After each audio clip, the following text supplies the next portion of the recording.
क्या आपने कभी सोचा है कि भारत के लिए निकल चुका तेल टैंकर अचानक रास्ता बदलकर चीन की ओर क्यों मुड़ जाता है?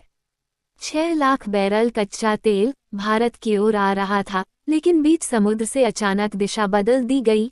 सवाल ये है, क्या ये सिर्फ एक बिजनेस डील है या इसके पीछे कोई बड़ी रणनीति छुपी है?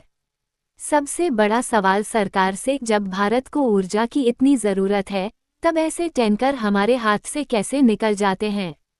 क्या हमारी ऑयल सिक्योरिटी कमजोर हो रही है?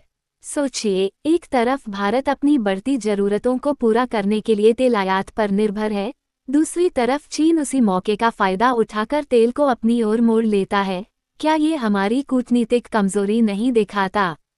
पीड़ित कौन है? आम जनता, क्योंकि जब सप्लाई प्रभावित होती है तो पेट्रोल डीजल की कीमतें बढ़ती हैं, महंगाई बढ़ती है और सीधा असर आपकी जेब पर पड़ता है। दूसरा बड़ा सवाल, क्या अंतर्राष्ट्रीय बाजार में भारत की पकड़ उतनी मजबूत नहीं है कि सप्लायर देश आखिरी समय में फैसला बदल देते हैं, जिसके कारण भारत को नजरअंदाज कर दिया गया? चौथा सवाल, क्या भारत को अब अपनी ऊर्जा रणनीति बदलने की जरूरत है? पांचवा सवाल, अगर ऐसे ही टैंकर रास्ता बदलते रहे तो क्या भविष्य में भारत के लिए तेल संकट खड़ा हो सकता है?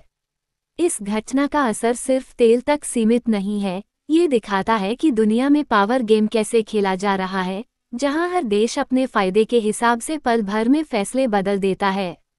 अगर ये टैंकर भारत पहुंच जाता तो शायद कीमतों पर थोड़ा कंट्रोल रहता, सप्लाई बेहतर होती, लेकिन अब इसका फायदा सीधे चीन को मिल सकता है।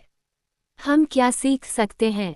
भारत को सिर्फ खरीदार नहीं, बल्कि मजबूत नेगोशिएटर बनना होगा, अपने सप्लाई चेन को डाइवर्सिफाई करना होगा और ऐसे अचानक फैसलों से बचने के लिए लॉन्ग टर्म रणनीति बनानी होगी।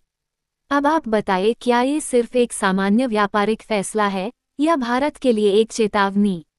आप क्या सोचते हैं?